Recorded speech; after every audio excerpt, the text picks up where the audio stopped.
Hashtag the top female scholar enters the body of the lowest-ranked girl and overturns the Imperial Academy. Hashtag Part 1, The Dead Woman in the Imperial Library. Lin Xiaoran died in the Imperial Library on the night before she was to be appointed the first female scholar of the Great Tang. There was no blade. No blood splashed across the wall. No black-clad assassin leaping down from the glazed tile roof. There was only an oil lamp quietly going out, an old page turned by the wind, and the scent of incense so sweet it made people drowsy. Xiaoran knew at once that it was not incense. It was poison. She raised a hand to cover her mouth, but it was already too late. Her throat felt as if an invisible cord had tightened around it. Her heart beat wildly. Her fingertips grew cold.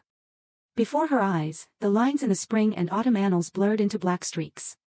Outside the window, Chang'an that night shone as if the Milky Way had fallen into the mortal world. In Taiji Palace, His Majesty had not yet gone to sleep. At the Imperial Academy, the students were still spreading the news that Lin Xiaoran was the first woman to take first place in all three fields: poetry, policy essays, and debate on the classics. People called her a talent seen once in 100 years. But even a rare talent was still human. And humans could be killed. Xiaoran braced herself against the desk and tried to call for help. No sound came out. She heard very light footsteps behind the bookshelves. A figure stopped in the darkness. Xiaoran could not see the person's face clearly. She only saw a jade bracelet carved with a crescent moon on that person's wrist. A woman's voice sounded, soft as the wind. Lin Xiaoran, you are so intelligent. Why do you still not understand one thing? Xiaoran raised her head. The woman continued. Talent that shines too brightly is also a crime. The last lamp went out completely. Xiaoran fell onto the cold wooden floor. In the moment her breath broke apart. She did not think of titles. She did not think of glory. She did not think of the essays that had made grand scholars slap their desks in praise. She thought only of her old mother back home, who had sold her last hairpin to send her to the capital for the examinations. She had not yet brought her mother to Chang'an to enjoy a better life. She had not yet asked Jiang Qibai why, on the night before the palace examination, he had looked at her as if he had something to say, then turned away. She had not yet learned who wanted her dead. A tear rolled down her temple. Then darkness covered everything. After an unknown length of time, the sharp crack of a wooden ruler struck a desk. Su Shuyi. Xiaoran opened her eyes. Light stabbed into her pupils. Before her was no longer the Imperial Library. It was the vast lecture hall of the Imperial Academy. Hundreds of students sat in rows. Young men in blue robes, young women in white, sons of noble families, children of officials, and talented students from every prefecture had all turned to stare at her. On the high platform, an old scholar with a white beard held a ruler, his face dark as the bottom of a pot. I called you 3 times, and you were still dozing. The lowest-ranked student dares to sleep during a lecture on the classics. The Su family truly knows how to raise a daughter. Laughter rose on every side. Su Shuyi fell asleep again. Even if she stayed awake, she would not understand. Last place 3 terms in a row, yet she still has the face to remain at the Imperial Academy. If her father had not once saved an important official, how could she ever have entered this place? Xiaoran lowered her head and looked at her hands. They were smaller. Softer. There was no callus on the middle finger from years of holding a brush. There was a purple bruise on her wrist. Fresh scratches still marked her palm. Strange memories surged into her like floodwater. Su Shuyi. 16 years old. The lowest-ranked girl at the Imperial Academy. Timid by nature, poor in learning, mocked by everyone in the school. Secretly in love with Xiao Ling, the most talented young master at the academy. Bullied by Song Xiaoxue and her circle of noble girls. She had a best friend named Zhou Wen, who often comforted her, but also often pushed her into humiliating situations. And 3 days earlier, Su Shuyi had fallen into the ravine behind Qinyan Temple. She had not slipped. She had been pushed. Xiaoran closed her eyes once. When she opened them again, the old fear in Su Shuyi's tearful eyes was gone. Only clarity remained. The old scholar shouted. Stand up. What sentence did I just explain? Xiaoran stood. The lecture hall laughed even louder. In the front row, Xiaoling sat straight-backed, his white robe like snow, his brows sharp and his eyes cold. LD. He did not laugh, but there was no pity in his gaze either. Beside him, Song Xiaoxue hid a smile behind her sleeve. Zhou Wen, sitting behind Xiaoran, hurriedly tugged her sleeve and whispered. Shuyi, hurry and admit your mistake. Do not make this worse. Xiaoran withdrew her hand. She looked at the old scholar. Sir, you had just reached the line, the people are most important, the state comes next, and the ruler is least. The laughter faded. The old scholar was somewhat surprised, but his face remained stern. You remember one sentence. Then explain it. The old Su Shuyi could never have explained it. But the person standing there now was Lin Xiaoran. The woman whom 3 grand scholars had once competed to take as a disciple. She spoke slowly. This line is not merely ranking the people, the state, and the ruler. If one only explains that the people are more important than the king, that is a shallow reading. Its deeper meaning is that the way of governance must take the lives of the people as its root. The state exists for the people, and the ruler exists because of the state. If those in power forget the people, the state becomes hollow. If the state becomes hollow, the throne is only an empty chair set upon mud. The lecture hall fell completely silent. The old scholar's eyes widened. Xiaoran did not stop. She turned to Xiaoling. Just now, young Master Xiao explained that this sentence expresses the benevolence of a ruler. That is not wrong, but it is incomplete. Benevolence is not a favor bestowed from above. It is the responsibility of those above toward those below. If the people are treated as objects waiting to be pitted, then one has not understood the word important. Someone drew in a sharp breath. Someone else dropped a brush. Xiao Ling raised his head. For the first time, a crack appeared in those cold eyes. Song Xiaoshue's face stiffened. Zhou Wen's mouth fell open. The old scholar took one step down from the platform. These words, who taught you?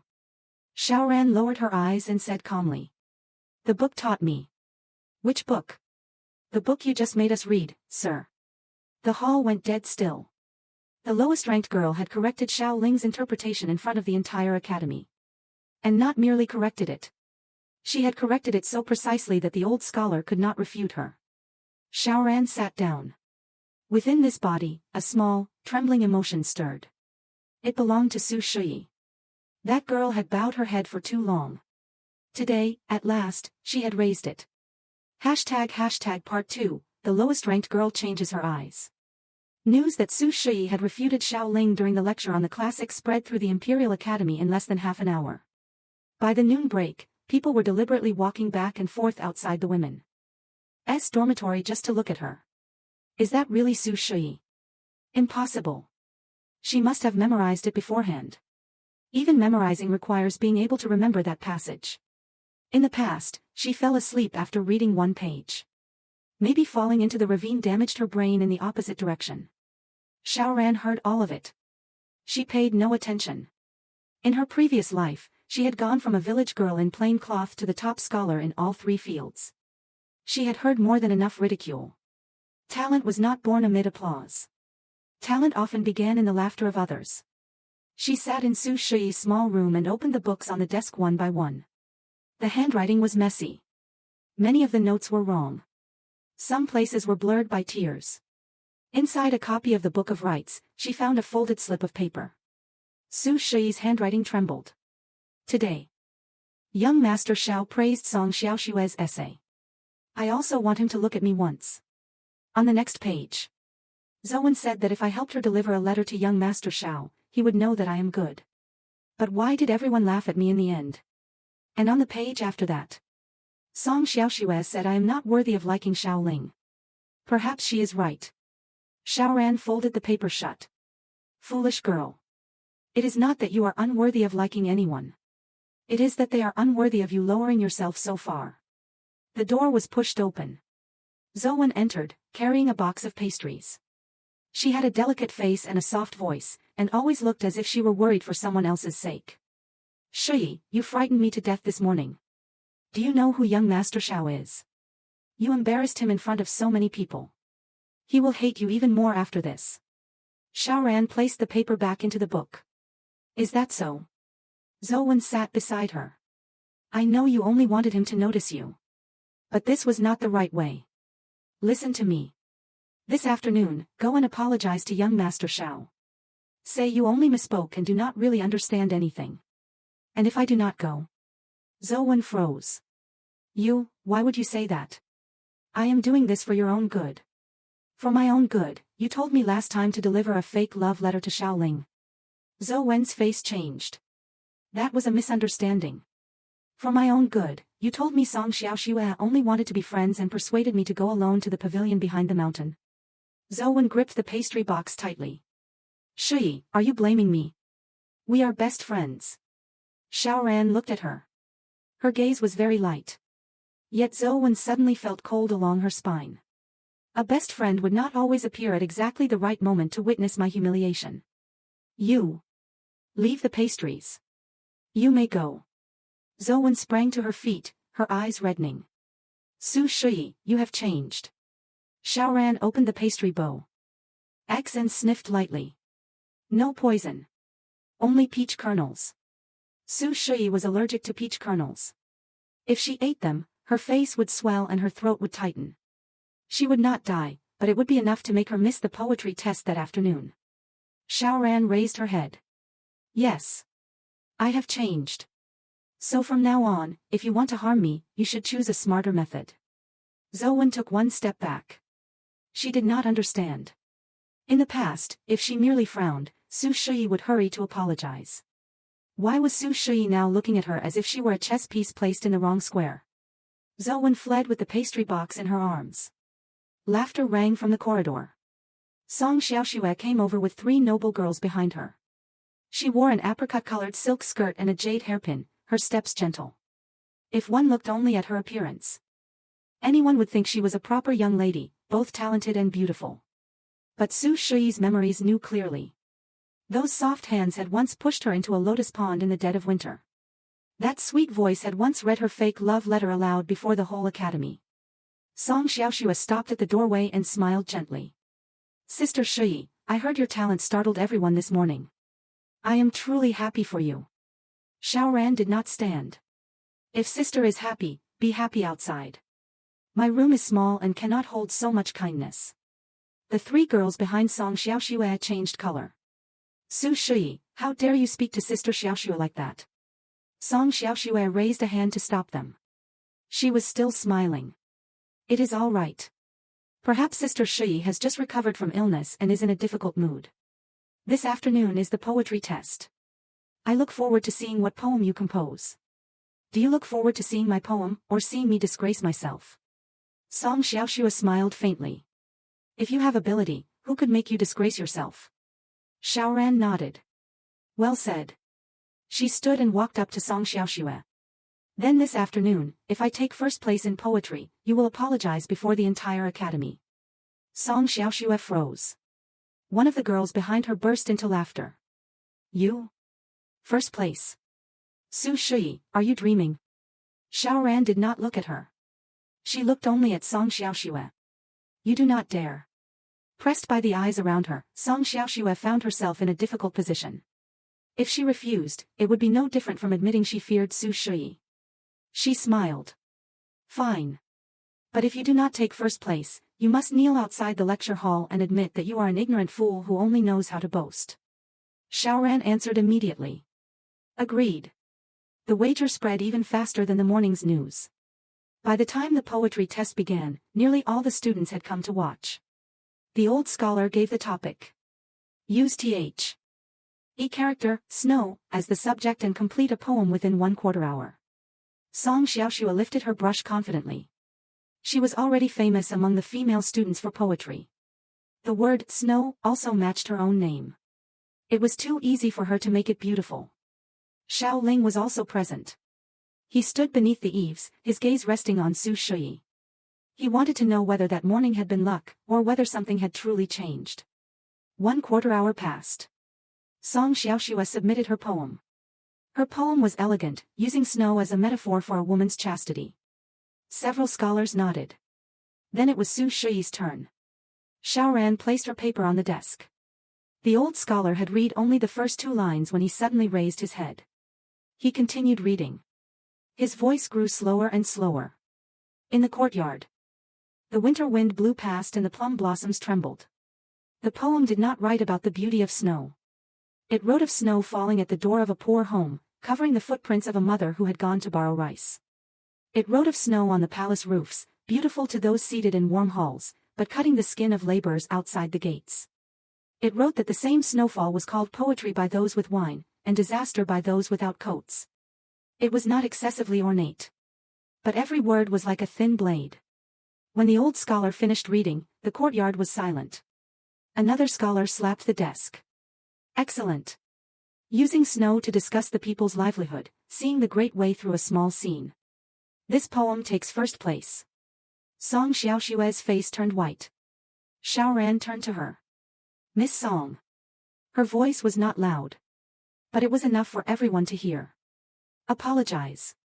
## Part 3, An Apology in the Plum Courtyard. Song Xiaoshui had never imagined that one day she would have to apologize to Su Shuyi. In the past, if she merely coughed softly, Su Shuyi would hurry to give up her seat. If she frowned, Su Shuyi would blame herself. How could a person like that dare to stand in the plum courtyard, before the scholars, young masters, and young ladies of the entire Imperial Academy, and force her to lower her head? Song Xiaoxue bit her lip. She looked toward Xiaoling. Xiaoling was not looking at her. He was looking at Su Shuyi. His gaze was no longer as indifferent as before. There was surprise. There was consideration. And there was something that hurt Song Xiaoxue like a needle. Interest. She clenched her sleeve. Sister Shuyi, it was only a joke between sisters. Xiaoran interrupted her. When I lose, it is an oath. When you lose, it is a joke. Several students laughed. Song Xiaoshui's face flushed red. The old scholar disliked wagers, but what he hated most was dishonesty. Stroking his beard, he said. A scholar first learns trustworthiness, and only afterward learns letters. That sentence pinned itself to Song Xiaoshui's back like a nail. She lowered her head, her voice so small it could hardly be heard. Sorry. Xiaoran replied. I did not hear you. Song Xiaoxue raised her head, her eyes red. Su Shuyi, do not go too far. Too far. Xiaoran stepped closer. When you read my fake letter before the whole academy, did you think that was too far? When you ordered someone to push me into the lotus pond, did you think that was too far? When you called me mud that was unworthy of standing beside you, did you think that was too far? The surrounding students immediately stirred. Song Xiaoxue had not expected her to dare speak of everything before so many people. Do you have evidence? Xiaoran smiled. Not yet. Just as Song Xiaoxue was about to breathe in relief. Xiaoran continued. But I will. For reasons she did not understand, Song Xiaoxue felt her palms turn cold. She lowered her head and spoke each word clearly. Su Shuyi, I apologize. The plum courtyard was utterly still. Xiaoran nodded. I accept. She turned and left. No gloating. No further scolding. No performance of magnanimity. She had simply taken back what Su Shuyi should have received long ago. As she passed the corridor, a figure jumped down from the pavilion roof. Dark red robes, a black belt, hair tied high with a silver cord. The young man landed lightly before her like a hawk. His smile was lazy, his eyes bright. Su Shuyi, you are far more interesting than the rumors. Xiaoran recognized him from the original owner's memories. Xia Yifeng. Young master of the Xia residence. One of the 4 great families of the capital. Highly skilled in martial arts, arrogant by nature, often climbing walls to skip class, but always first in the martial examinations. The people of the Imperial Academy both feared him and had headaches over him. Xiaoran looked at him. Does young Master Xia need something? Yes. Speak. Xia Yifeng tilted his head. Teach me to write poetry. Xiaoran fell silent. He continued.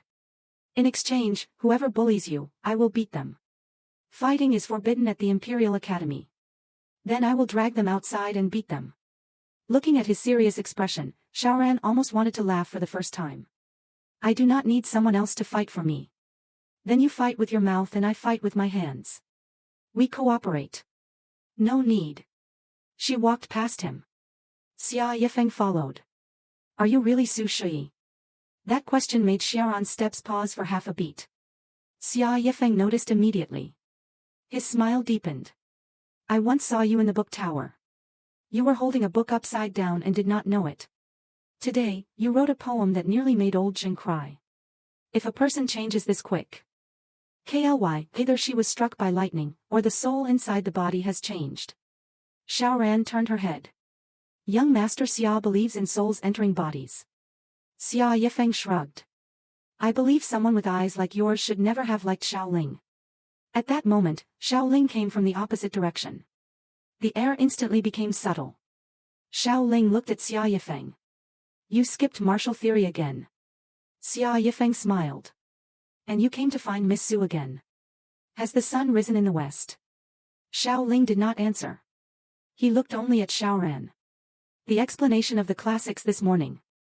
Did you think of it yourself? Xiaoran replied. No. Xiaoling frowned slightly. Song Xiaoxue had just arrived. Hearing this, she immediately seized the chance. I knew it. How could Sister Shuyi? Xiaoran looked at Xiaoling and continued. Mencius thought of it. I merely understood it a little better than you. Xia Yifeng burst into loud laughter. Song Xiaoxue choked. Xiaoling, spoken to so bluntly for the first time, grew colder. You are very confident. If a reader of books does not believe what she understands, why read at all? Xiaoling looked at her for a long time. In 3 days, there will be the small policy essay on governance. I will wait to see how long your confidence lasts. No need to wait. Xiaoran said. You will see. Xiaoling left. Song Xiaoxue watched his back, then looked at Xiaoran. Hatred was impossible to hide in her eyes. Xia Yifeng whistled. You offended both of the top literary students. I only told the truth. The truth often makes people want to kill you. Those words made Xiaoran remember the Imperial Library that night. The lamp going out. The poisonous incense. The crescent-moon jade bracelet. She looked into the distance, toward the palace walls. I know. Seeing the change in her eyes, the smile on Xia Yifeng's lips faded. Su Shuyi, what exactly happened to you in the ravine? Xiaoran did not answer. Because she herself also wanted to know. Who had pushed Su Shuyi down the mountain? Who had killed Lin Xiaoran in the Imperial Library? The 2 deaths belonged to 2 identities. Yet somehow, she felt there was a black thread connecting them. And the other end of that thread lay in the hand of someone very skilled at smiling. Part 4, the policy essay that shook the capital. 3 days later, the Imperial Academy held a small policy examination. The topic had been sealed the night before. It was composed by 3 scholars together and opened in front of the entire academy early in the morning. There were only 8 characters. If the state is wealthy but the people are poor, is this order or disorder? As soon as the topic was read, the hall erupted. It was a dangerous topic. If one wrote that a wealthy state meant order, one could be Challen. Ged, if the people were poor, where did that wealth come from? If one wrote that poor people meant disorder, it could be taken as implying fault in the current court. One careless sentence could become disrespect. Xiaoling was the first to lift his brush. Song Xiaoxue also quickly lowered her head to write. Zhou sat behind them, her face full of unease. She glanced toward Su Shuyi again and again. Xiaoran was in no hurry. She ground the ink very slowly. The person beside her sneered. If you cannot write, admit defeat early. Xiaoran set brush to paper. She wrote. When the state is wealthy and the people are poor, it is not order, nor is it necessarily disorder. It is an illness that has not yet broken into fever. One stroke fell. Not fast, but steady. She did not use flowery words. She wrote of granaries full while people did not have enough to eat. Of local offices skilled at collecting taxes while fields lay abandoned, of music and dance in the capital while soldiers at the border lacked winter coats. She drew on old precedents and discussed present affairs, never striking directly at the dragon throne, yet every sentence reminded those who govern to look beneath their own feet. At the end, she wrote. A country need not fear poverty for a time. It should fear only that those in power treat the people's cries as passing wind. Full granaries can empty. Poor people can rebel. Once the people's hearts grow cold, no palace wall, however high, can keep out winter. When she submitted the essay, old scholar Zheng looked at her once more. He remembered very clearly. In the past, Su Shuyi had misunderstood even the topic. Now her writing carried the breadth of court politics. When the rankings were announced, Xiaoling was second. Song Xiaoxue was 6th. First place, Su Shuyi. The Imperial Academy was like a lake struck by a huge stone. Impossible. She took first place again. Poetry can be memorized. The classics can be luck. But this policy essay. Could she have been pretending to be stupid all along? Xiao Ling stood beneath the ranking board, looking at his name in the second row. It was the first time since entering the Imperial Academy that someone had surpassed him. And that person was Su Shuyi. Xia Yifeng stood beside him, smiling in a way that deserved a beating. Brother Xiao, how does it feel to stand beneath someone else? Xiao Ling said coldly. You have never stood above me in the literary subjects. There is no need to pretend you understand. I do not understand literary subjects, but I do understand that your face looks awful right now. Xiaoran came over to retrieve her essay. Xiao Ling blocked her. Several ideas in this essay resemble the style of one person. Xiaoran raised her head. Who? Lin Xiaoran. Her heart moved slightly. Hearing her old name from S. Omion Elsa's mouth was like someone knocking softly on a coffin that had not yet been sealed. Xiao Ling continued. The female top scholar who died in the Imperial Library last month. I have read her policy essays. The way you use allusions, the way you shift arguments, even the way you conclude, all resemble her. Song Xiaoxue heard this and immediately stepped forward. Does young master Xiao mean Su Shuyi copied the writings of a dead woman? The crowd burst into noise. Xiaoran looked at Xiao Ling. Do you think so as well? Xiao Ling was silent. He did not want to accuse her falsely. But the resemblance was too clear. The lowest-ranked girl had suddenly gained the writing style of a dead top scholar. If one said such a thing aloud, who would believe it? Song Xiaoxue seized the chance. If she copied old writings, then it is not only cheating. It is disrespect toward the dead. Xiaoran smiled faintly. Miss Song, have you read Lin Xiaoran's essays? Of course. How many? Song Xiaoxue choked. She had only heard the name. She had never read them carefully. Xiaoran looked around. If you suspect me of copying, the solution is simple. Let a scholar set a new topic right here. A topic that has never appeared before. I will write on the spot. If it still resembles Lin Xiaoran, then you may treat it as if she crawled up from the ground to hold my hand and write. Someone laughed, then hurriedly covered their mouth. Old scholar Zheng frowned. Do not speak nonsense about the dead. Xiaoran bowed her head. This student was impolite. But this student will not admit to a crime she did not commit. A younger scholar suddenly said. Fine. I will set the topic. He wrote on the board.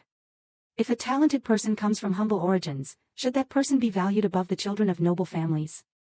As soon as the topic appeared, everyone knew he had deliberately made things difficult. Most students at the Imperial Academy were children of noble families. Xiaoran took the paper. She began writing immediately.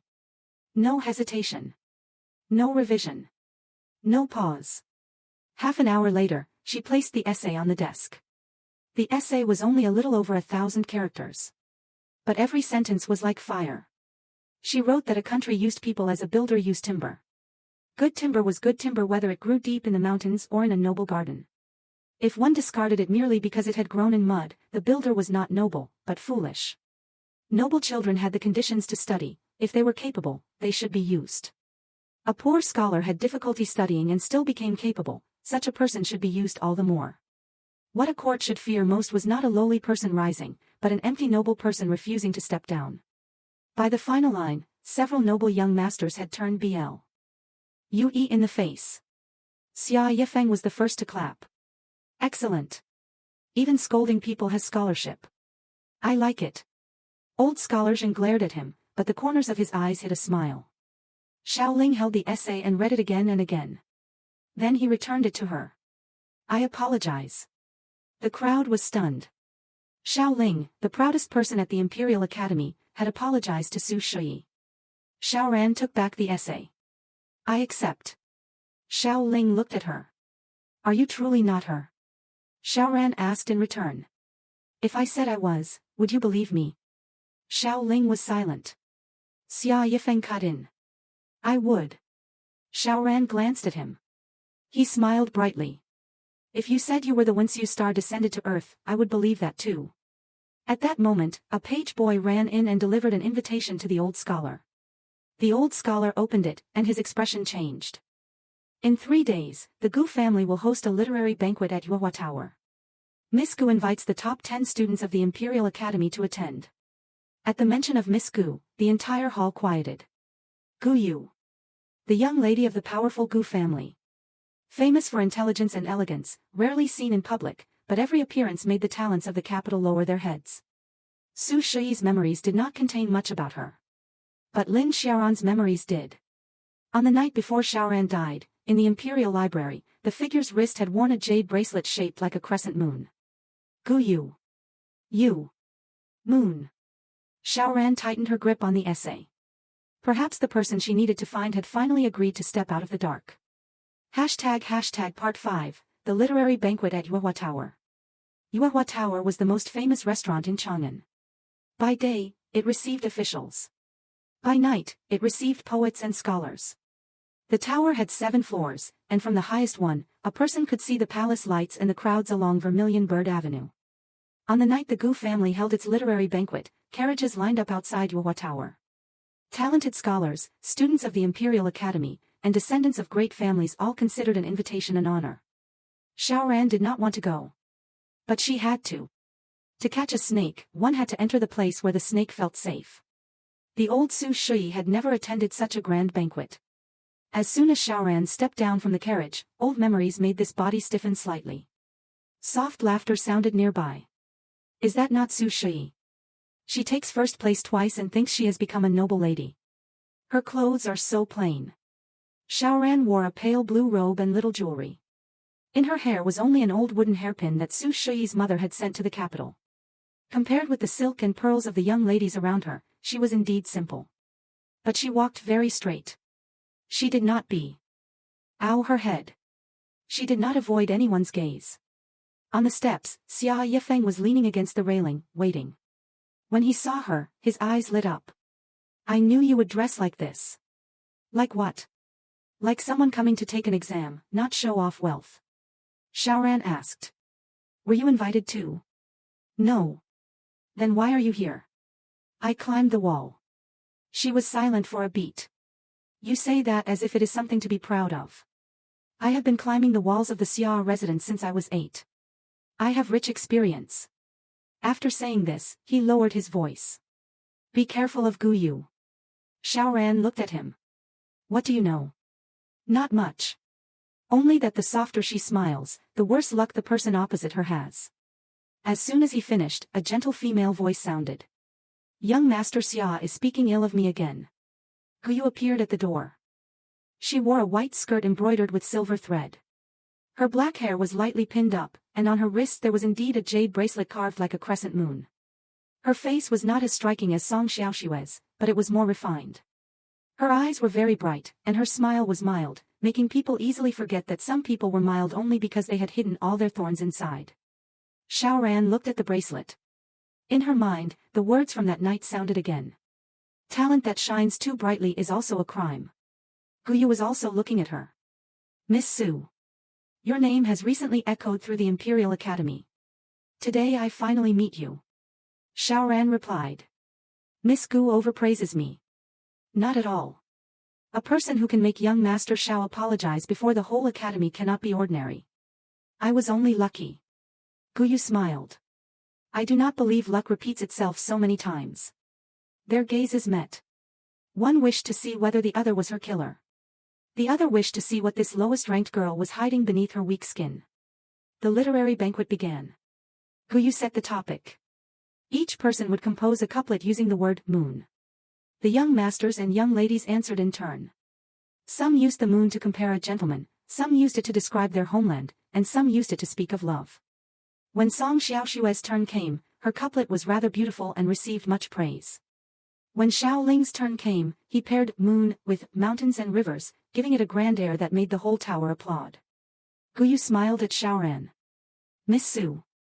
Xiaoran set down her teacup. I will not answer the word moon. Someone laughed. If you cannot answer, say you cannot answer. Gu Yu asked. Why not? Xiaoran looked at her. Because tonight's moon is false. The tower fell silent. Xia Yifeng nearly spat out his tea. Guyu was still smiling. Miss Su says the moon in the sky is false. No. I say the MO on in the topic is false. She rose and walked to the window. Outside, half the moon was hidden by clouds. The moon does not compete with the sun for brightness. It shines because it receives another light. Yet people like to use the moon to compare the noble and pure, as if standing high, cold, and untouched by dust is enough to be clean. I do not like that comparison. Guyu asked. Then what does Miss Su like? Xiaoran turned back. I like lamps. Lamps? A lamp is smaller than the moon, lower than the moon, and more easily extinguished than the moon. But it shines by its own oil. Set in a dark room, it can save a person who reads. Set on a night road, it can guide someone home. The moon is beautiful to admire. A small lamp helps people live. The tower was so quiet that the wind moving through the curtains could be heard. Jiang Qibai, who had been sitting in a shadowed corner from the beginning, slowly raised his head. He was the newly crowned Zhuang Yuan. He had been Lin Xiaoran's old friend in her previous life. Since Xiaoran entered, he had been watching her. Not as if looking at a strange girl, but as if looking at a question he did not dare touch. Guyu was the first to clap. Excellent. Miss Su did not answer the moon, yet she has surpassed it. Xiaoran sat. She saw a tiny flicker in Guyu's eyes. It was not admiration. It was wariness. After the banquet, Jiang Qibai stopped her beneath the rear corridor of the tower. Xia Yifeng wanted to follow, but Xiaoran stopped him with a glance. Jiang Qibai wore a dark blue robe, his bearing refined. Compared with Xiao Ling, who was cold as snow, Jiang Qibai was like deep water, quiet and hard to read. He looked at her for a long time. At last he asked, "Have you ever met Lin Xiaoran?" Xiaoran replied, "No." "Then why were your words just now so like something she once said to me?" Her heart tightened. In her previous life, during a night of studying late, Jiang Qibai had once asked whether she wanted to become a bright moon at court. She had answered, "I do not want to be the moon. I want to be a lamp." Only the two of them knew that. Jiang Qibai stepped closer. His voice lowered. "Ranner." Those two words nearly pulled her back into her old body. Xiaoran clenched her hand. "Zhuang Yuan Jiang, you have mistaken me for someone else." She turned away. But Jiang Qibai said behind her, "On the night she died, I was not in the capital. When I returned, they said it was an accident. But I do not believe it." Her steps stopped. Jiang Qibai continued. "I am investigating the Gu family." Xiaoran turned back. In the lantern light, his eyes were faintly red. "If Miss Su truly knows anything about her, please tell me. I owe her words I never had time to say." Xiaoran did not ask what words. She was afraid of the answer. She only said, "If you want to investigate the Gu family, do not begin with Guyu. Begin with the guard on duty at the library the night Lin Xiaoran died." Jiang Qibai looked at her. "How do you know there was a guard at the library?" Xiaoran replied, "A guess." She left. On the upper floor, behind a bamboo curtain, Guyu stood silently watching below. She turned the crescent-moon jade bracelet on her wrist. Her gentle smile disappeared. "Su Shuyi." She softly called that name. "Who exactly are you?" Part 6, The Great Examination of the Imperial Academy. The Imperial Academy's Great Examination was held at the beginning of the 12th lunar month. This was no ordinary test. The person who took first place would have their name recommended to the Ministry of Rights, with a chance to enter the Hanlin Academy, or even have their work read personally by a prince. For the children of noble families, it was another step upward. For poor students, it was a way to survive. For Su Shuyi, it was a chance for the entire capital to know that the person once called mud could stand at the highest place. Before the exam, Su Shuyi's birth mother came from the outskirts of the capital to visit. Madame Su was a kind woman in old cloth clothes, her hands calloused from sewing. The moment she saw her daughter, her eyes reddened. "Gear, you have grown so thin." Xiaoran stood before the gates of the Imperial Academy and looked at that woman. The original owner's memories instantly softened. Mother. Su Shuyi had not had many things. But she had a mother who always believed in her, even when the whole capital laughed at her stupidity. Madame Su took a small cloth pouch from her sleeve. Mother has nothing good. These are sesame cakes you like. Eat a little before the exam. Do not go hungry. Xiaoran accepted it. In her previous life, her mother back home had also given her a pouch of cakes before she entered the capital. 2 lives. 2 mothers. The same trembling hands, trembling because they loved their child. Suddenly, her throat tightened. Mother. Madame Su was startled. In the past, Su Shuyi had always felt inferior and rarely called her mother in front of others. Xiaoran held her hand. After this examination, I will not let anyone look down on us again. Madame Su burst into tears. Mother does not need you to be above anyone. Mother only needs you safe. Safe. That word was always a mother's smallest wish. But in this world, the weak often had no right to safety. If one wished to be safe, one first had to become strong. On the day of the exam, the weather was cold enough to cut skin. Students entered the examination hall before dawn. Each person had a desk, a small charcoal brazier, and their paper, brushes, inkstone, and ink were carefully inspected. Xiaoran sat down. As soon as she opened her ink box, He smelled something strange. Not ink. A powder that would numb the hand. If used, half an hour later the fingers would tremble and be unable to hold a brush. This trick would not kill. But it was enough to destroy the exam. She glanced far across the hall. Song Xiaoxue was lowering her head to arrange her paper, her expression far too calm. Xiaoran smiled. She called the examiner. Sir, there is a problem with this student's ink. The entire examination room looked over. The examiner came over with a frown. What problem? Xiaoran placed the inkstone on the desk. Please inspect it. A scholar familiar with medicinal substances sniffed it, and his expression immediately changed. There is hand-scattering powder in the ink. The room erupted. The examiner shouted. Who was responsible for inspecting the writing implements? A minor clerk stepped out trembling. Xiaoran looked at him. Raise your head. The clerk did not dare. She said. Whose money did you take? He immediately knelt. This student does not know. This lowly one knows nothing. Xiaoran did not press further. She only said. Please exchange my ink. As for this person, keep him for questioning after the examination. The examiner agreed. Far away, Song Xiaoxue breathed out slightly. She thought she had escaped. But Xiaoran knew this was only the first trap. The first subject was poetry. She finished in half an hour. The second was the policy essay. She wrote until the end. The third was oral questioning on the classics. Students stood before 3 scholars, drew questions in turn, and answered. When it was Su Shuyi's turn, one scholar asked. If law and human feeling conflict, which should be followed? This was difficult. To answer law was to risk being called cold. To answer feeling was to risk being called lawless. Xiaoran answered. The law should not be without feeling, and human feeling should not be without boundaries. If a law gives good people no road to live, the law should be revised. If feeling allows wicked people to escape punishment, feeling must be restrained. One who judges affairs must not use a single word to cover the whole world. Another scholar asked. What if the offender is noble? Crime is not lightened by brocade robes. What if the victim is common? Injustice is not made lesser by cloth garments. The 3 scholars fell silent together.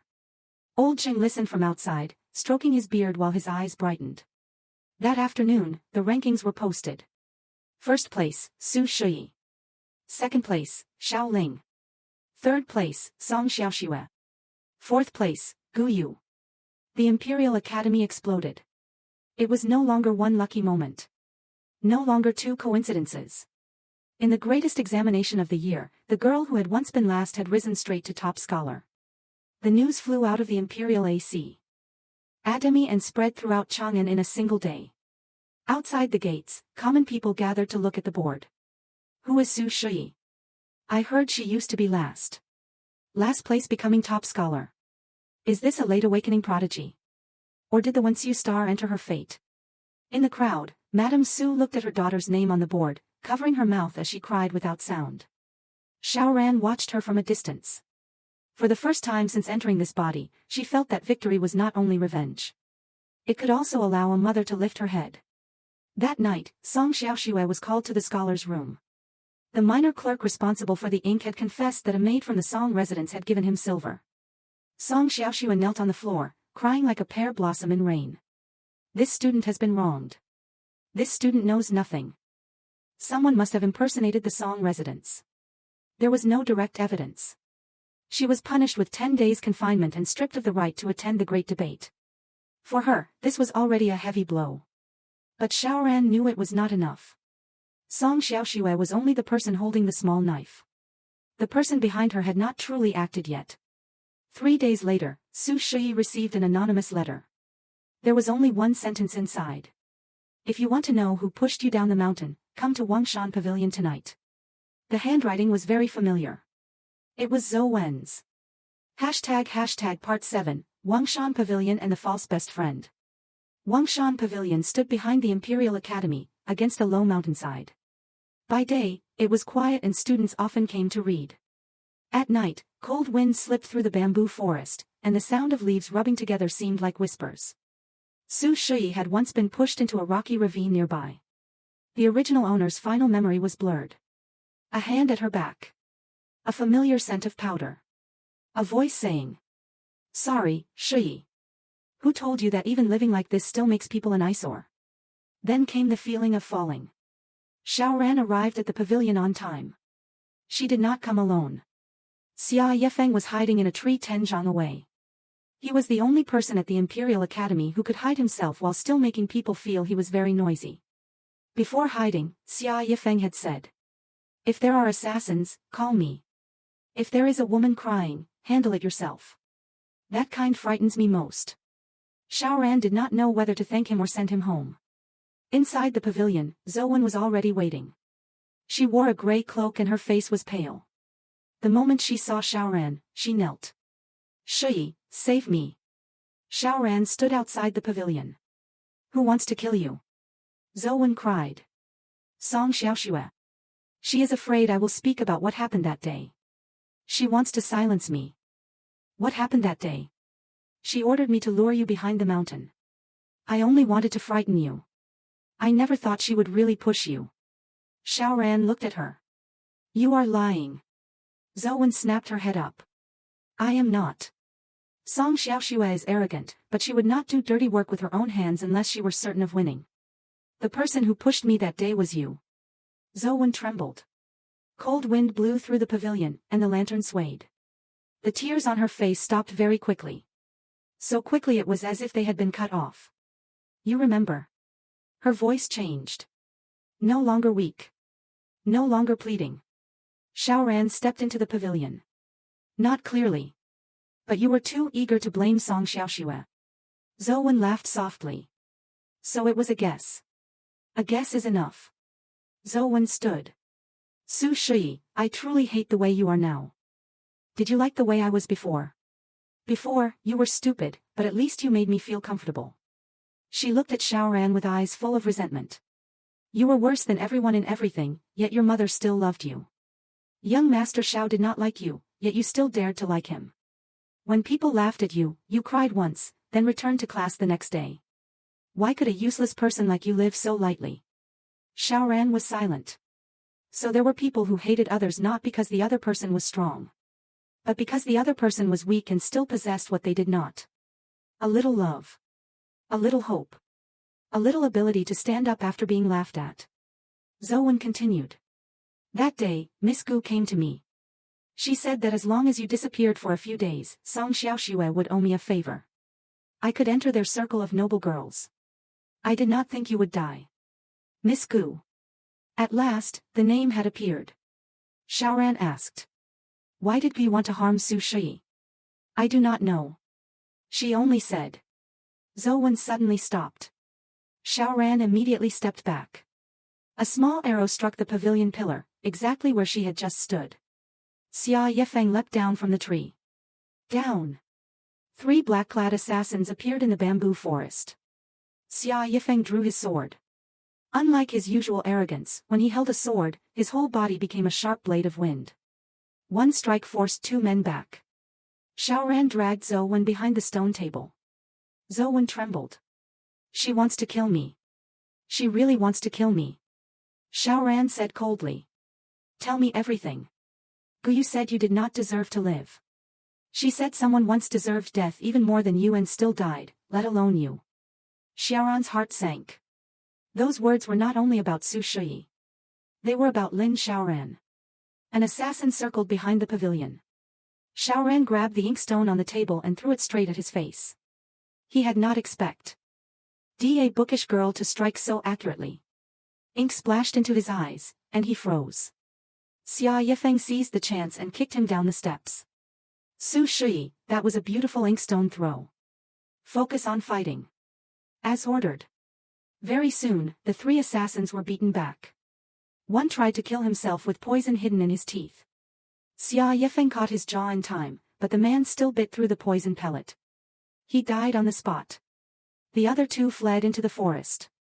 Xia Yifeng was about to pursue them, but Xiaoran stopped him. No need. Chasing them is a trap. He looked at her. You are far too calm. Panic does not bring the dead back to life. Zhou sat collapsed on the ground, crying until she could hardly breathe. Xiaoran bent down. The day you pushed Su Shuyi down the mountain, did she beg? Zhou shook. Yes. What did she say? She called my name. She said. Zhou, save me. This body throbbed with pain. It was not Xiaoran's pain. It was Su Shuyi's final grievance. Xiaoran closed her eyes for 1 second. Then she said. Tomorrow, you will go before the scholars and confess everything. Zhou shook her head wildly. I will die. If you do not confess, you will still die. The difference is whether you die in silence or live long enough to atone. Zhou looked at her as if looking at a stranger. Do you not hate me? I do. Xiaoran answered directly. But hating you is less important than dragging the person behind you into the light. The next morning, Zhou knelt before the lecture hall and confessed that she had lured Su Shuyi up the mountain, pushed her into the ravine, and received indirect instructions from Guyu's maid. The Imperial Academy was shaken. Song Xiaoxue was implicated because she had bullied Su Shuyi and exchanged letters with Zhou. Her reputation fell to the bottom. But Guyu was untouched. That maid had hanged herself in her room the night before. Before dying, she left a confession saying she had acted on her own to curry favor with her mistress. Clean. Efficient. Cruel. Xiaoran stood before the maid's body and looked at the strangulation mark on her neck. Jiang Qibai stood beside her, his voice very low. The same method as the library guard on the night Xiaoran died. She turned her head. He said. I found that guard. But before he could meet me, he also hanged himself. 2 deaths. The same hand clearing all traces. Xiaoran looked toward the distant Gu residence. Guyu was not merely intelligent. She was used to killing people from a distance. Part 8, The Moon's Shadow in the Ink Pool. After Zhou confession, no one at the Imperial Academy dared openly call Su Shuyi the lowest-ranked student anymore. But silence did not mean she was safer. On the contrary, every gaze that fell on her carried another layer of fear. A girl who had been pushed down a mountain had awakened as a top scholar, overturned Song Xiaoxue, forced Zhou to confess, and caused the Gu family to be mentioned in rumors for the first time. If such a person was not a rare talent, then she was a calamity. Xiaoran knew Guyu would strike harder. Because the great debate was approaching. It was the largest debate of the year at the Imperial Academy. Prince Li Qingjing, the Vice Minister of Rites, grand scholars, and many great families would attend. The topic would concern the methods of governing a country. The winner could enter the Hanlin in a single step. The loser, if merely defeated by talent, would be fine. But if accused of rebellion, it would be difficult to raise one's head for the rest of one's life. Jiang Qibai handed her a file in an old study. This is what I found about the night Lin Xiaoran died. Xiaoran opened it. The Imperial Library had lost its fire at the 3rd watch. The door guard changed shifts earlier than usual. A palace maid brought incense inside, then disappeared. 3 days before her death, Lin Xiaoran had refused an invitation to become a follower of the Gu family. She remembered that.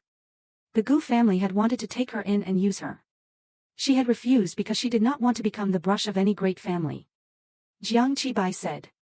The Gu family originally wanted to send Guyu into the Hanlin Academy with the reputation of a female talent. But that year, you appeared. Xiaoran looked at the words on the paper. I blocked her road. Jiang Qibai looked at her. He did not ask why she used the word I. Perhaps in his heart, he had long had the answer, but did not dare say it aloud.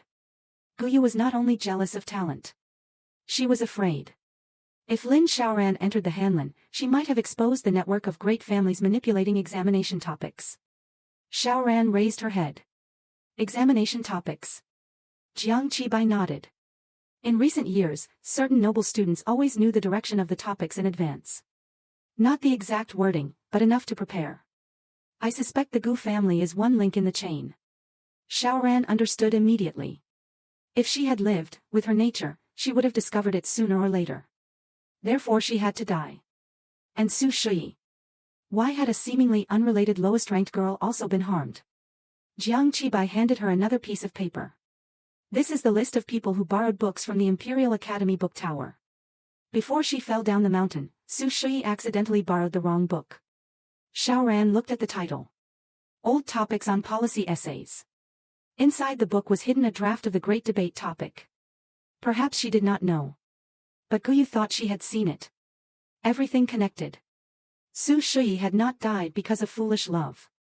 She had died because he had accidentally touched a secret of the great families. Xiaoran closed the file. At the Great Debate, she will use the topic to harm me. Jiang Qibai said. Not only that. I heard the Gu family is preparing a false letter. Its contents involve rebellion. Rebellion? If they prove you knew the topic in advance, then say the topic came from a rival prince's faction, you will be dragged into the struggle for power.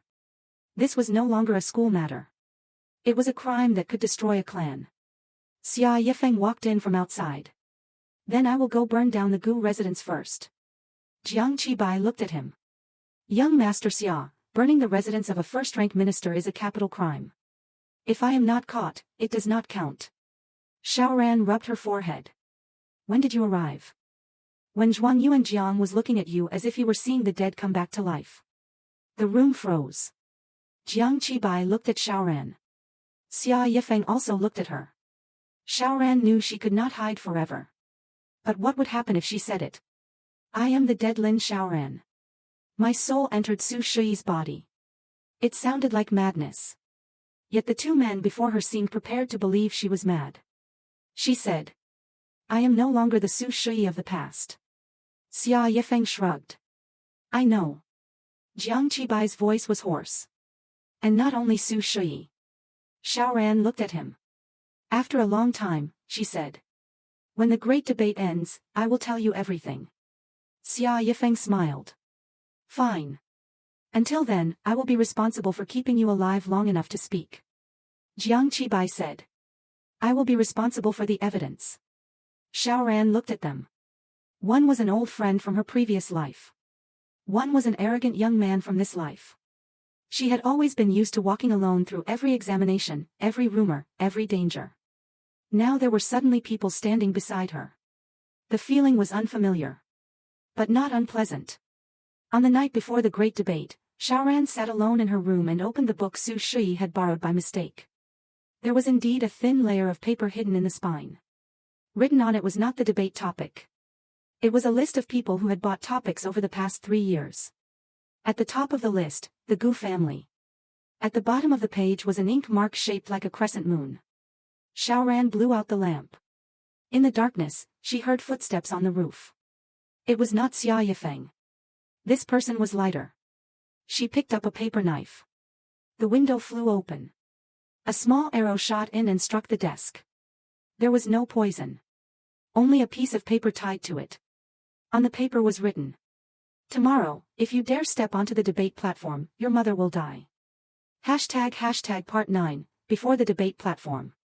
Oh. And the morning of the Great Debate, the Imperial Academy was more crowded than on the day the top scholar rankings were posted. The debate platform had been erected in the main courtyard. Flags hung around it, and seats were arranged for scholars, officials, and honored guests. Prince Li Qingjing arrived around the hour of the dragon. He was still young, around 20, gentle in bearing but sharp-eyed. Beside him was the Vice Minister of Rights, and behind him were palace guards. Guyu also arrived. She wore a pale purple skirt, the crescent-moon jade bracelet still on her wrist. Her expression was calm, as if none of the recent rumors had touched her. Song Xiaoxuan no longer had the right to debate and sat only in the rear row. Her face was more haggard than before, and when she looked at Su Shuyi, her eyes held both hatred and fear. Zhou was imprisoned awaiting punishment and did not appear. Xiaoran entered the courtyard amid whispers. Xia Yifeng walked half a step behind her. Your mother is safe. He spoke softly. I sent people from the Xia residence to bring her away before dawn. She is now at the Xia family, with my mother watching over her. If the Gu family wants to touch her, they will have to ask my father's sword first. Xiaoran looked at him. Thank you. Xia Yifeng blinked. You thanked me so properly. I am a little unused to it. Then I take it back. Do not. I accept it. On the other side, Jiang Qibai nodded to her. The evidence was ready. But Xiaoran knew Guyu must also have a trap. The great debate began. The topic was announced. If the world is to be governed well, should law be valued more, or virtue? The topic was broad and easy to discuss. It was also easy to be led into a trap. In the first round, Shaoling argued for the importance of law. He believed law was the backbone of a country. People's virtue could differ, but law had to be consistent. His argument was tight and forceful. Guyu argued for the importance of virtue. She said law without virtue became a cold knife, and virtue without law was true benevolence. Her words were gentle, and she cited the classics skillfully, making many people nod. Then came Su Shuyi's turn. She stepped onto the platform. Wind moved through her blue sleeves. Guyu looked at her, her smile like the moon reflected in water. Xiaoran bowed. Then she said. This student believes law and virtue should not fight for rank. Law is the bank, virtue is the water. Without banks, water floods. Without water, banks are only dry earth. If those who govern speak only of law, they easily forget people. If they speak only of virtue, they easily indulge private feeling. The difficulty is not choosing one and abandoning the other, but making law contain human feeling and virtue contain boundaries. Prince Li Qingjing leaned forward slightly. The Vice Minister of Rights also raised his head. Guyu asked. Miss Su says law should contain human feeling.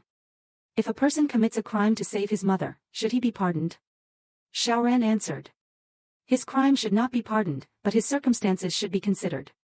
Stealing rice to save one's mother is still theft, but the authorities must ask why the people have reached the point of stealing rice to save their mothers. If one only beats the thief and does not look at the granary, one treats the branch and not the root. Xiao Ling looked at her. His gaze was complicated. Guyu asked again. If a person knows the examination topic in advance, yet uses true learning to write an excellent essay, should that person be acknowledged? As soon as the question came out, the courtyard fell silent. It had come. Xiaoran looked at her. No. Guyu smiled. Then what if that person is Miss Su? A guard of the Gu family stepped out and presented a sealed letter. Guyu bowed to the prince. Your Highness, before the great debate, this humble girl accidentally received evidence. Su Shuyi not only knew the topic in advance, but also received letters from a rebellious faction that wished to use today's debate to attack the court. The courtyard erupted. The 4 words, rebellious faction, were enough to chill the blood.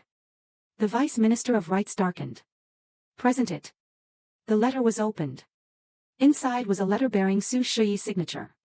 It mentioned the topic of law or virtue, and contained several lines implying that the present court was chaotic in law and weak in virtue. If the charge stood, the lighter crime was cheating, the heavier was rebellion.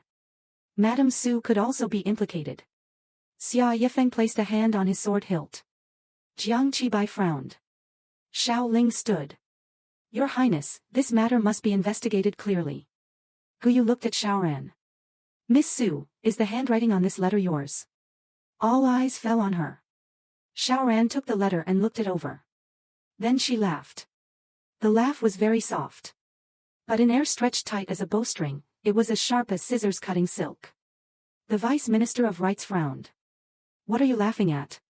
Xiaoran answered. This student laughs because the person who forged this letter worked very hard, but did not read enough. Guyu narrowed her eyes slightly. Xiaoran raised the letter. First, handwriting can imitate shape, but not strength. The old Su Shuyi wrote weakly. After recovering from illness, I write with more force. This letter deliberately imitates my old weak handwriting, but the final hook of the strokes contains the habit of a left-handed person. I am right-handed. She looked toward a book attendant of the Gu family. That attendant. Your left hand is stained with ink. The attendant immediately hid his hand. Guyu remained calm. A little ink proves nothing. Correct. Then second. Xiaoran pointed at the contents of the letter. The letter contains the phrase, law chaotic, virtue declining. It sounds serious, but the writer does not understand the classics. If one truly wished to borrow rebellious language, a real scholar would write rights collapse and music decays, because that phrase carries greater force and better suits the literary context. The writer of this letter tried to make me appear rebellious, but feared writing too sharply and losing control. Several scholars nodded. Guyu's smile faded. Sophistry. Third. Xiaoran took a piece of paper from her sleeve. This is not the first time a topic of the great debate has been leaked. Over the past 3 years, many important topics have been sold to great families. The list is here. The Vice Minister of Rights changed expression. Guyu immediately said. Miss Su, do you intend to use a false paper to drag all great families into the mud? No. Xiaoran looked at her. I intend to use a true paper to drag a murderer into the water. Jiang Qibai stepped out and presented his file. Your Highness, this subject is the newly appointed Zhuang Yuan, Jiang Qibai. I have investigated the death of Lin Xiaoran. The library guard that night, the palace maid who delivered incense, and the recently dead maid from the Gu residence were all connected to the same incense shop. That shop belongs to the Gu family's property. Gu Yu's voice turned cold. Zhuang Yuan Jiang, are you trying to frame the Gu family? Jiang Qibai looked at her. I also have a witness. A woman was brought up. She was the owner of the incense shop. As soon as she saw Gu Yu, she trembled violently. It was Miss Gu who ordered someone to buy drunken dream incense. She said it was only to make someone sleep deeply. This lowly one did not know it would kill anyone. Gu Yu looked at her. Her eyes were still gentle. But the woman was so frightened she lowered her head. Whose silver did you take to speak nonsense? Xiaoran stepped before Gu Yu. Miss Gu, on the night Lin Xiaoran died, you also said one sentence. Gu Yu raised her head. What did I say? Xiaoran looked straight into her eyes. Talent that shines too brightly is also a crime. In that instant, the calm on Gu Yu's face cracked. Only a little. But enough. Jiang Qibai stood frozen. Xia Yifeng stopped breathing. Xiaoran continued, each word clear. You said that in the Imperial Library, when Lin Xiaoran had been poisoned and fallen. There was no third living person there. If I am not her, how would I know? The courtyard seemed struck by lightning. Gu Yu retreated half a step. You, who are you? Xiaoran answered. The person you thought was dead. As those words fell, the wind in the courtyard turned bone cold. No one dared speak. No one knew whether to believe it. But the panic on Gu Yu's face spoke for everything. Prince Li Qingjing stood. Arrest Gu Yu and all related parties. Seal the Gu residence and investigate the examination records of the past 3 years. The guards immediately advanced. Gu Yu suddenly laughed. No longer gentle. No longer elegant. Only resentment remained. Lin Xiaoran, why?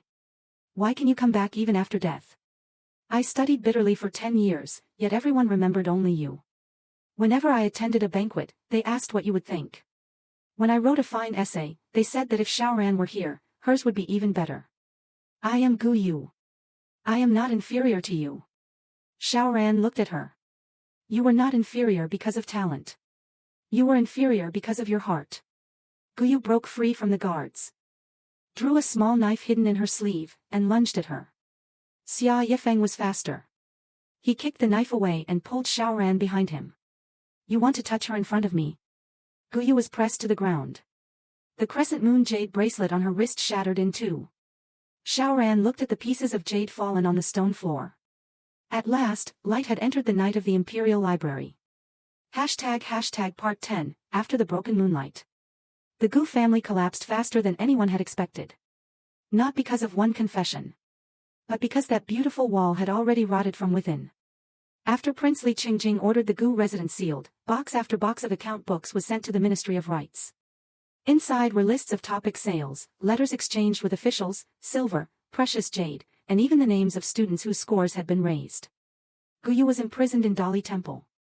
The Gu family immediately submitted a memorial cutting ties with her, saying everything had been done by her alone. Great families could be frighteningly heartless. When they needed her to be the moon of the Gu family, they lifted her into the sky. When she fell, they immediately said she was only a dirty stone that had never belonged to them. Song Xiaoxue was stripped of her status as a student of the Imperial Academy. The Song resident sent her back to the countryside to recover, saying an old illness had returned. But everyone in the capital knew she would find it hard to attend any literary banquet again in this life. Because Zhou had confessed and testified, she was spared death, but exiled 3,000 li away. On the day she left the capital, she asked to see Su Shuyi once. Xiaoran went. Not because she forgave her, but because the Su Shuyi inside this body wanted to see the person who had harmed her leave. Outside the city gate, Zhou wore gray prison clothes. Her hair had been cut short, and her face was much thinner. She looked at Xiaoran and smiled bitterly. I once thought that if you disappeared, I would live better. Xiaoran said nothing. Zhou lowered her head. But it turns out I am the kind of person who feels lowly no matter who I stand beside. I harmed you not because you were at fault, but because I could not bear to see that someone else could still have hope. Wind outside the city blew dust across the road. Xiaoran said. Those words should be said to Su Shuyi. Zhou raised her head, tears falling. Can she still hear them? Xiaoran placed a hand over her chest. For one very light moment, she felt an old pain dissolve. Perhaps she can. Zhou knelt and kowtowed 3 times. Su Shuyi, I am sorry. This time, there was no plum courtyard, no crowd, and no one forcing her. Only a belated apology before the road of exile. Xiaoran turned away. She did not say whether she accepted it. That right belonged to Su Shuyi. After the great debate, Su Shuyi's name echoed throughout the capital. Some said she was a goddess reborn. Some said Lin Xiaoran had appeared to her in a dream.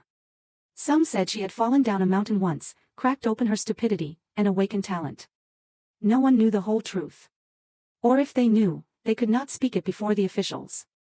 The Imperial Academy submitted her name to the court. The Ministry of Rights reviewed the examination again and confirmed that she deserved first place. 1 month later, an imperial decree arrived at the Su residence. Su Shuyi was selected for the Hanlin Academy, provisionally appointed as an editor, becoming the youngest woman to enter that place after Lin Xiaoran. Madame Su knelt to receive the decree and cried so hard she could not stand. Xiaoran helped her up. Madame Su held her hand, laughing and crying at once. Gear, am I dreaming? Xiaoran replied. No. It is real. If your father in heaven could see. She choked and could not continue. Xiaoran thought of her own mother from her previous life. After Lin Xiaoran died, she did not know whether her mother had received the news. She did not know whether anyone had told her that her daughter had not died from carelessness, not from ill fate, but because someone had feared her talent. Jiang Qibai helped her search for her old hometown. Lin Xiaoran's mother had fallen gravely ill after hearing of her daughter's death. But fortunately, she was still alive. Xiaoran could not acknowledge her mother in her old identity. She could only use Su Shuyi's name to send silver, medicine, and anonymous letters back home. In the letter, she wrote, Miss Lin once helped me. Now I will care for Madam in her place. After writing it, she sat silently for a long time. In 2 lives, she was a daughter. One mother was beside her. One mother was far away. She could not take everything back. But she could try not to fail anyone again. On the night before entering the Hanlin Academy, Xiaoran went to the Imperial Academy one last time. The plum courtyard was empty. Wind blew past the ranking boards. Su Shuyi's name had been carved in the first row. Beside it was Xiao Ling's name. Xiao Ling stood beneath the board, waiting for her. Tomorrow, you enter the Hanlin. Yes. I once looked down on you. I know. I apologize. You already did. Xiao Ling looked at her. He was proud and cold, but he was not evil. He had simply stood too high since childhood and did not know the feeling of being trampled underfoot. Did you ever truly like me? This question belonged to Su Shuyi. Xiaoran was silent for a while. There was once a girl who liked you. Xiao Ling heard something unusual in her words. Is that girl still here? Xiaoran looked at the ranking board. Yes. But she is no longer waiting for you to see her. Xiao Ling lowered his eyes. Then that is good. He took a book from his sleeve. This is a copy of the best essays of the year. I placed yours first. Xiaoran accepted it. Thank you. Xiao Ling turned to leave. After a few steps, he stopped. Su Shuyi, if one day I can surpass you. Difficult. He froze. She continued. But try. Xiao Ling gave a very faint laugh. It was the first time she had seen him smile. Not bad. But that was all. After he left, Xia Yifeng jumped down from the eaves. Without turning her head, Xiaoran said. You can use the door. If I used the door, I would not have heard young Master Zhao's regret. You eavesdrop very naturally. I call it protection. He walked to her side and looked at the name on the board. Su Shuyi. Beautiful. My name, of course it is beautiful. Xia Yifeng laughed. You are becoming less and less modest. If one is modest for too long, people start thinking one is easy to bully. Reasonable.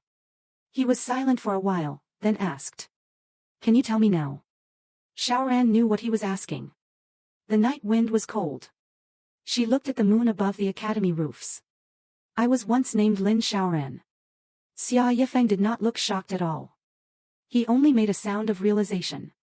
I guessed right. You are not afraid. Afraid of what? That you are a ghost. Yes. He lowered his head and looked at her shadow on the ground. You have a shadow. Does not count. Xiaoran burst into laughter. Xia Yifeng looked at her laughing, and his gaze suddenly softened. Whether you are Su Shuyi, Lin Xiaoran, or a lost Wensu star, I think you are very good. She was silent.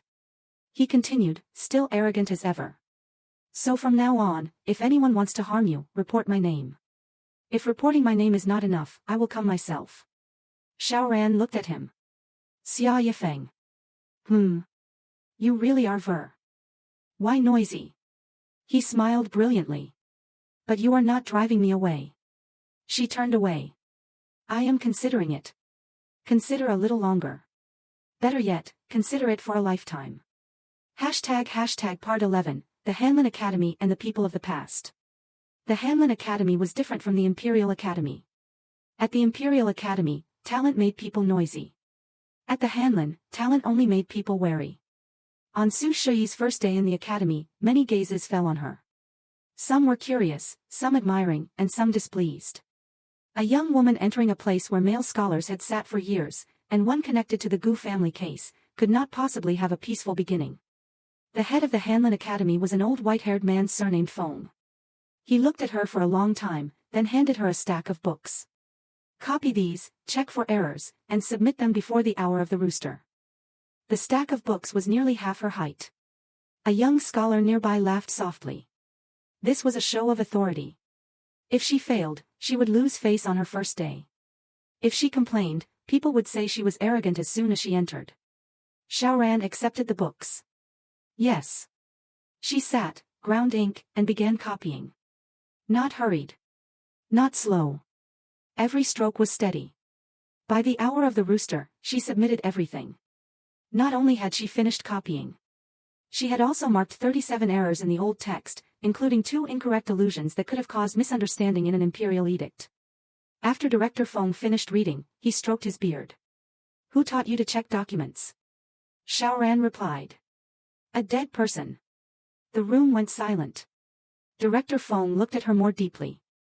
He had once graded Lin Xiaoran's papers. He was also the person who had most regretted her death. You know Lin Xiaoran. Through her writing. What was her writing like? Xiaoran thought for a moment. Too sharp. Director Feng raised his brows.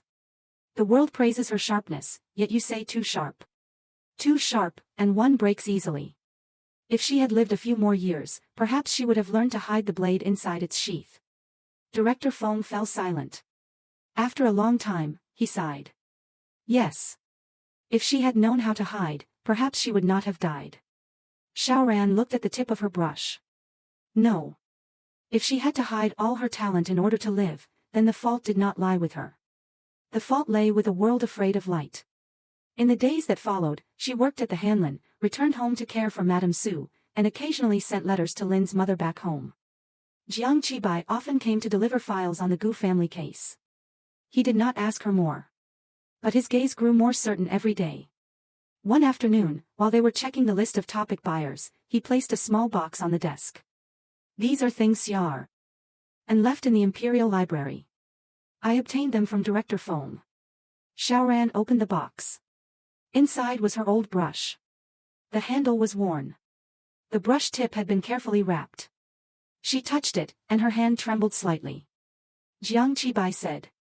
Back then, she once said that if she entered the Hanlin, she wanted to use this brush to write her first policy essay. Xiaoran closed her eyes. Memories returned.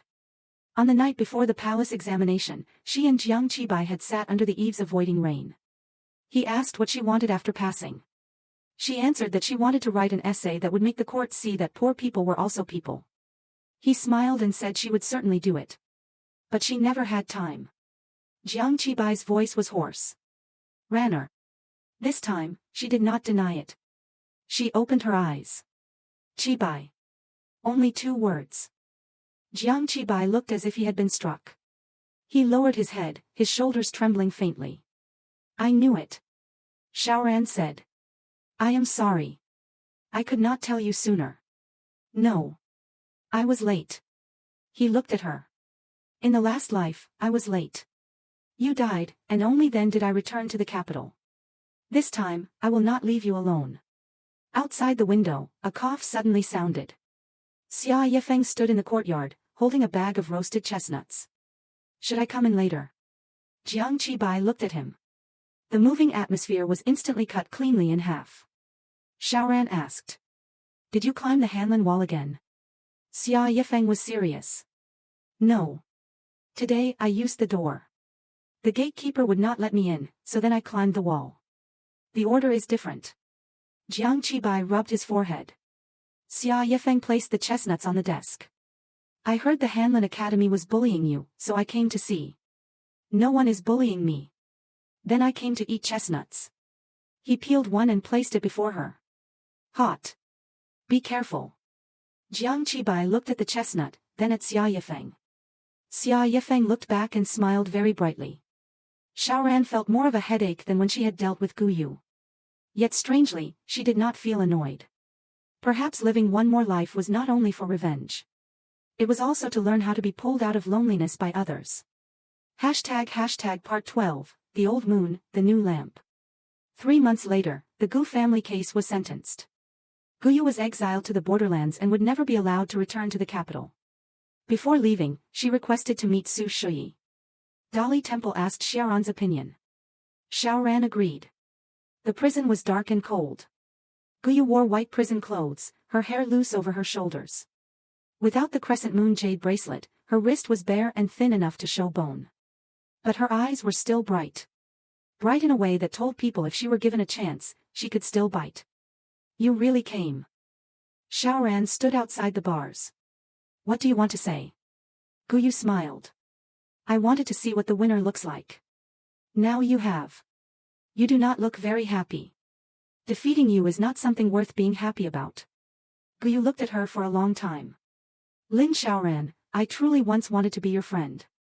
Xiaoran did not answer. Gu Yu continued. But every time I stood beside you, I became a shadow. People said Gu Yu was good, but Lin Xiaoran was the true rare talent. People said Gu Yu was proper, but Lin Xiaoran had spirit. I hated hearing your name. I hated it so much that even in my dreams, I saw you standing before me. So you killed me. Yes. Gu Yu admitted it very lightly. I thought that once you were dead, the world would become quieter. I did not expect you to change bodies and come back. She laughed hoarsely. Perhaps heaven favors you too. Xiaoran looked at her. No. Heaven only gave me one more chance to drag you down. If you call that favoritism, then you may also ask yourself why you did not know when to stop the first time. Gu Yu was silent. After a long time, she asked. If it were you, if someone else overshadowed you for your entire life, would you hate them? Perhaps I would hate them. Xiaoran said. But I would write better, study deeper, and stand higher. I would defeat that person on paper, on the debate platform, and before the world. I would not kill. Guyu lowered her eyes. That is why I lost. Xiaoran said nothing more. She turned to leave the prison. Behind her, Guyu suddenly called. Lin Xiaoran. She stopped. Guyu said. In this life, do not die too early again. Otherwise, hearing the news at the border would be very boring. Xiaoran did not turn back. Then live until your hair turns white and be bored. Outside, spring sunlight fell on the stone steps. Chang'an entered the season of flowers. The Imperial Academy had a new class of students. From time to time, someone would stand beneath the ranking board, point to the name Su Shuyi, and tell the story. This person used to be last. Do not talk nonsense. How could someone last enter the Hanlin? It is true. I heard she fell down a mountain once and woke up as top scholar. Then should I try falling? If you fall, you will probably only become crippled. Rumors continued to wander through the capital, gaining a new color with every telling. But in the small Su residence, everything was more peaceful. Madame Su planted a row of flowers in the courtyard. After returning from the Hanlin, Xiaoran often helped her water them. At first, she watered too much and drowned 2 roots. Madame Su was distressed for half a day, and from then on would not let her touch the watering pot, only allowing her to pick up dry leaves. When Xia Yifeng heard about it, he laughed for an entire hour. Afterward, He made him copy the Book of Rites 3 times to learn how to be silent. He copied half a page and fell asleep. Xiao Ling remained at the Imperial Academy, determined to surpass her. Every month, he sent an essay for her to critique. Her comments were very direct, so direct that every time he would fall silent for 3 days, then send another the next month.